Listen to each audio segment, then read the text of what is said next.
What you're about to see is the day Zionist immigrants first landed in Palestine, stepping onto a land that had been home to Palestinians for centuries.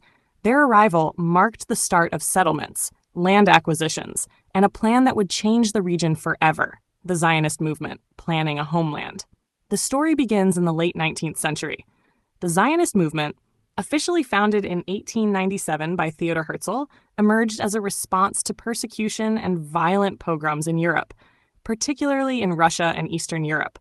Jews were facing discrimination, expulsions, and widespread violence. Herzl and other leaders argued that the only solution was a homeland, a state where Jews could live safely and govern themselves. Palestine, then part of the Ottoman Empire, was chosen because of its historical and religious significance. For Zionists, it was the ancestral homeland of the Jewish people. But it was already home to millions of Palestinians who had cultivated the land, built villages, farmed, and lived there for generations. The movement was not merely about migration or seeking safety. It was a political project, focused on buying land, establishing settlements, and creating institutions that would eventually displace Palestinians.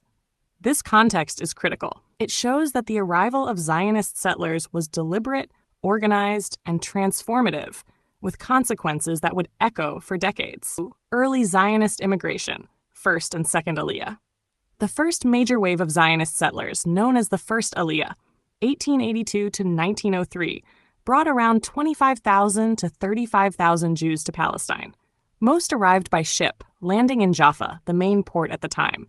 They were mostly from Eastern Europe and Yemen, motivated by both persecution and the ideological vision of creating a homeland.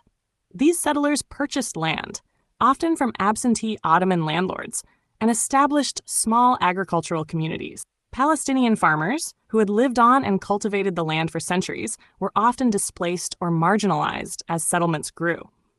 The second Aliyah, 1904 to 1914, added another 35,000 immigrants, largely from Russia. Many were ideologically motivated, determined to build a homeland through agriculture, kibbutzim, and organized communities.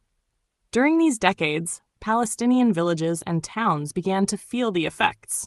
Land was being purchased or taken over, and the presence of organized settlements created friction and conflict, laying the groundwork for decades of struggle.